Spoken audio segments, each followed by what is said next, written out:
안녕하십니까. 판례를 분석하는 남자 고시 낭인입니다. 오늘 소개시켜드릴 판례는 헌법재판소 판례. 이름이 웃겨요. 김일성 애도 편지 사건입니다. 헌재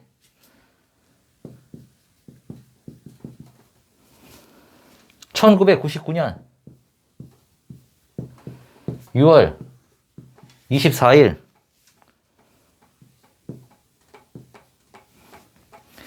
구칠 엄마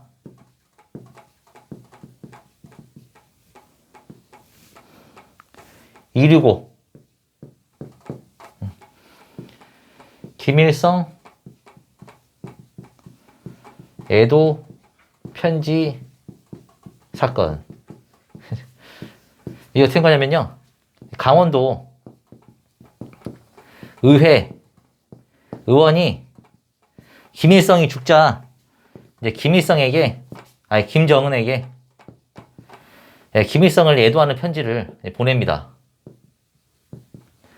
근데 이거를 이제 강원일보에서 어떻게 이걸 알아내가지고 이제 보도를 해요. 그래서 강원도 의원이 빡쳐가지고 이 사람을 명예훼손죄로 이제 고소를 합니다. 검사한테 했겠죠. 근데 검사가 이제 명예훼손 고소를 하니까 강원일보를 이제 기소할까 불기소할까 하다 이제 불기소를 합니다. 불기소. 이게 뭔 죄가 되냐? 불기소해요. 근데 이 의원이 이 불기소를 이제 항고하고 재항고하고 이제 헌법소원까지 한 겁니다. 이 불기소하는 게 부당하다. 기소해야지. 내 명예를 훼손했는데. 자기들이 위대하다는 거예요. 내 명예 훼손됐는데 왜 넌 불기소하느냐. 이 불기소를 물고 늘어진 겁니다, 이걸. 그래서 이제 주문 기각한다. 한마디로 검사 불기소 잘했다는 거예요. 이제 언론의 자유와 인격권의 충돌.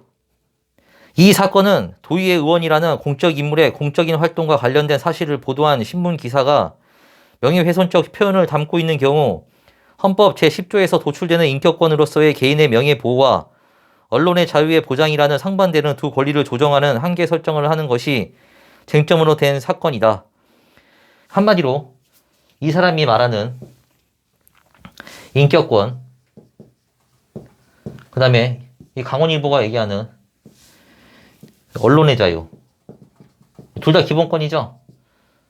이게 충돌, 이거를 기본권 충돌이라, 기본권 충돌. 기본권 충돌. 헌법 21조에서 모든 국민은 언론 출판의 자유를 가진다. 언론 출판은 타인의 명예나 권리 또는 공중 도덕이나 사회 윤리를 침해해서는 아니 된다고 하고 30조 2항에서 기본권 제한할 수 있다고도 얘기합니다. 개인의 기본권인 언론의 자유와 타인의 인격권인 명예는 모두 인간으로서의 존엄과 가치, 행복 추구권에 그 뿌리를 두고 있으므로 두 권리의 우열은 쉽사리 단정할 것이 아니다. 기본권의 충돌을 우리 헌법재판소는 해결을 할 때 이제 둘이 기본권 충돌하는 거잖아요. 그럼 헌재에서 판단해줘야 되는데 기본권 충돌일 때 우리나라 헌재에서는 이제 규범 조화적 방법으로 해결할 때도 있고 이익 형량을 할 때도 있어요. 규범 조화적인 같은 경우는 이제 우열을 따지기 힘들 때 그때 이제 규범 조화적으로 한번 해석해 보자는 거예요. 그리고 이익 형량은 이 기본권에 우열이 있을 때, 그러니까 예를 들면 제일 한 게 이제 흡연권 하고 혐연권.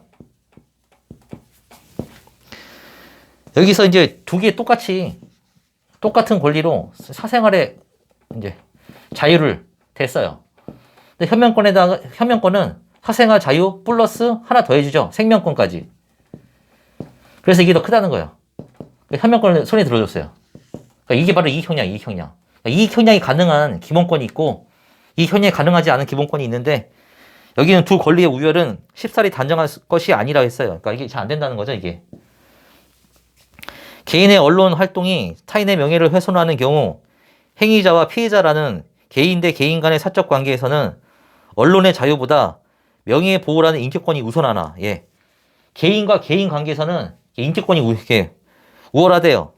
그런데 그 표현이 공공적, 사회적, 객관적인 의미를 가진 정보에 해당되는 것은 그 평가를 달리하여야 한다. 왜냐하면 국민이 알아야 할 정보에 대한 권리인 알 권리는 개인의 인격 형성과 자기 실현은 물론 정치적 의사 형성 과정에 참여하는 자기 통치를 실현하는 공적 성격도 아울러 갖고 있기 때문이다. 그러니까 사인 대 사인 간에는 인격권이 더 우월한데 얘는 공인이죠. 국회의원이니까. 이때는 좀 침해를 해도 얘가 좀 수용을 하는 거예요. 공적 인물과 사인, 공적인 관심 사안과 사적인 영역에 속하는 사안 간에는 심사 기준의 차이를 두어야 하고 더욱이 이 사건과 같은 공적 인물이 그의 공적 활동과 관련된 명예훼손적 표현은 그 제한이 더 완화되어야 하는 등 개별 사례에서의 이익 형량에 따라 그 결론도 달라지게 된다. 한마디로 너는 공인이니까 이런 건 네가 좀 더 수용이 된다는 거죠. 그러니까 언론의 자유를 좀 더 보호해 주는 거예요. 이게 310조가 명예훼손죄 성립 요건과 공적 인물. 형법 310조는 사실적시 명예훼손의 행위, 그러니까 사실적시만 돼. 허위 사실은 안 됩니다. 사실적시 명예훼손의 행위가 진실한 사실로서 오로지 공공의 이익에 관한 때에는 처벌하지 아니한다고 규정하여 언론의 자유와 명예보호라는 두 가치를 유형적으로 형량하는 조정을 꾀하고 있다. 그런데 진실성의 증명과 공공의 이익이라는 위법성 조각 요건을 엄격하게 요구하면 형사 제재의 범위는 넓어지고 언론의 자유는 위축된다. 그러니까 한마디로, 그러니까 너 공인이니까 좀 참으라는 거예요. 그러니까 따라서 명예훼손죄 표현에 대한 형사법을 해석함에 있어서는 이러한 헌법적인 요청을 고려하여 첫째, 그 표현이 진실한 사실이라는 입증이 없어도 행위자가 진실한 것이라고 오인하고 행위를 한 때, 그 오인에 정당한 이유가 있는 때에는 명예훼손죄는 성립되지 않는 것을 해석한다. 이게 중요해요. 여기서 헌재가 처음으로 얘기해 준 거예요. 그 사람이 진실한 사실이라고 오인을 했더라도 그 오인한 데에 대해서 정당한 이유가 있으면 명예훼손죄 처벌하지 말라는 겁니다. 그러니까 보호를 많이 해주는 거죠. 이제 언론의 자유를.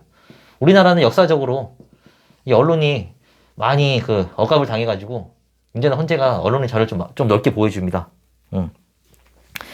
이래가지고 쭉 이제 이렇게 해가지고 이제 그러나 허위라는 것을 알거나 진실이라고 믿을 수 있는 정당한 이유가 없는데도 진위를 알아보지 않고 게재한 허위 보도에 대하여는 면책을 주장할 수 없다.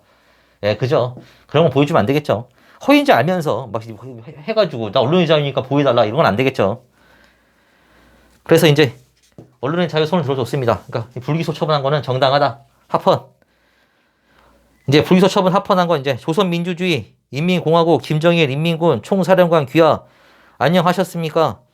김일성 주석께서 서거 이후 애통한 마음으로 나날을 보내셨을 총사령관께 삼가 위로와 격려 말씀드립니다. 라고 시작되는 이 편지를 썼대요. 그 강원도 의원이. 편지의 인사말에는 김일성의 죽음을 적시하고 그로 인한 김정일의 슬픔에 대한 위로와 격려를 표시하고 있다. 그러니까 뭐 잘하고 있네. 그래서 이제 그러므로 이제 이 보도가 이제 이 사람을 이제 뭐 허위를 일부러 적시하거나 그런 게 없다는 거예요. 그러니까 아무리 오인했다 해도 정당한 이유가 있다는 거죠. 그러므로 검찰이 무혐의 불기소 처분을 한 것은 결론은 옳기 때문에 이를 취소하지 않는다. 그러니까 이 사람은 불기소 처분을 취소해달라고 보냈는데 안 해준다는 거죠. 불기소 처분이 정당하다는 거죠. 여기서는 헌법재판관 구인이 만장일치로 이제 합헌을 내려줬어요. 네. 오늘의 판례 설명은 여기까지. 구독, 좋아요 도와주세요. 한번 읽어봐 주시고, 다음 시간에 만나겠습니다. 다음 시간에 만나요.